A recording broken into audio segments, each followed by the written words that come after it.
What's up, everyone? This is the Round Robin Diplomacy Podcast with our political lens on France. I'm your host, Aaditya Today we'll talk about a few cases of imperial hangover.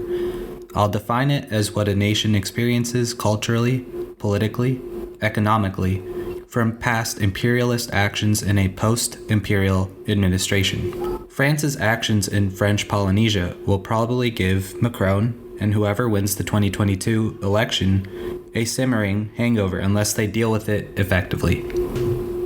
Over 4 days, in the week of July 25, 2021, President Macron of France visited the French Polynesian island chain, a cluster of 5 main island groups in the South Pacific Ocean.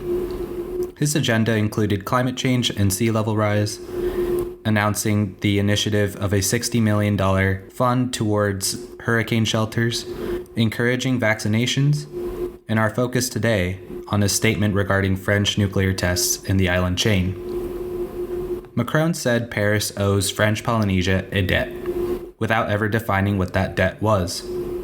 He was quoted for wanting truth and transparency and better compensation for the victims, according to France 24.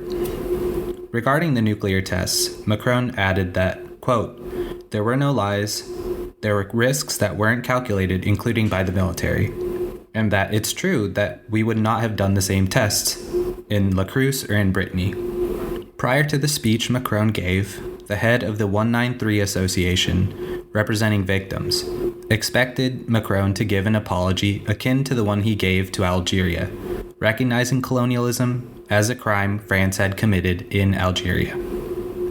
The vice president of the same association cynically questioned whether Macron's statements were motivated by polling ahead of the 2022 election or if he was genuinely concerned.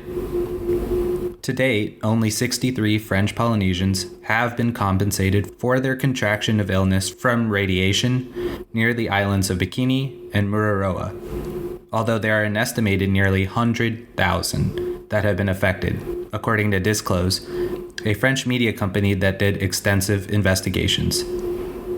According to French Polynesia's version of the Social Security Office, nearly $790 million has been spent to date to treat radiation sickness, illnesses, and cancers, and noted that female Polynesians have the highest rate of thyroid cancer in the world. According to Sebastian Philippe, a Princeton University researcher and lecturer, compensation for the victims is what France is trying to avoid. Admitting guilt and issuing an apology would force Macron and the French government to compensate the victims on the basis of a crime committed, not in the spirit of sending aid overseas to French departments.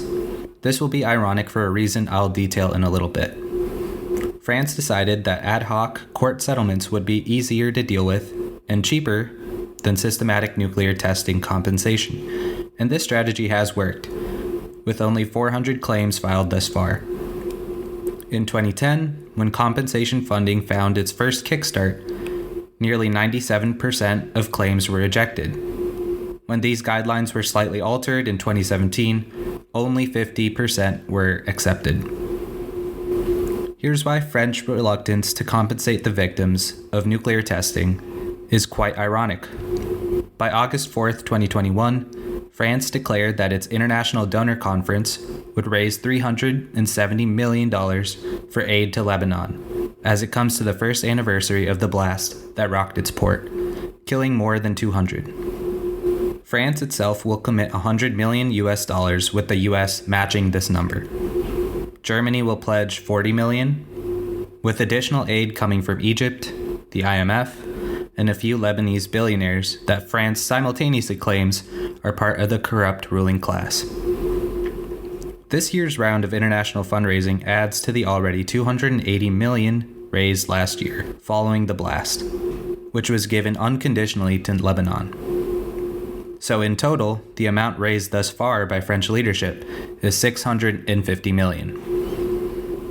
I raised the issue of fundraising for Lebanon only to focus on the French will to finance disasters or aid packages overseas. I do not want to compare the two horrific cases at all. Lebanon is facing a dire food and fuel crisis at the moment, which you'll see in Instagram stories shortly. I'll mention one more case of French financing. In 2019, the Notre Dame Tower caught fire and was burned completely. Still, within 10 days, billionaires and citizens from around the world donated $835 million to reconstruct the Notre Dame, which Macron has pledged to complete by the opening of the Paris 2024 Olympic Games. Again, the noteworthy aspect is the ability to finance and timeline certain disasters over others.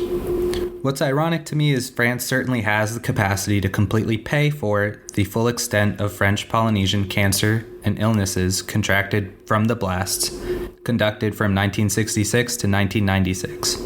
But it's just not politically expedient at the moment. Another takeaway for me is the role the French Polynesians will play for France in the coming years. It's true that all nuclear nations are not testing new or old bombs and would receive harsh words from activists, politicians, states that they've signed treaties with who have agreed not to test. But France will seek to combat China in the South China Sea in the coming years, alongside the US and the UK.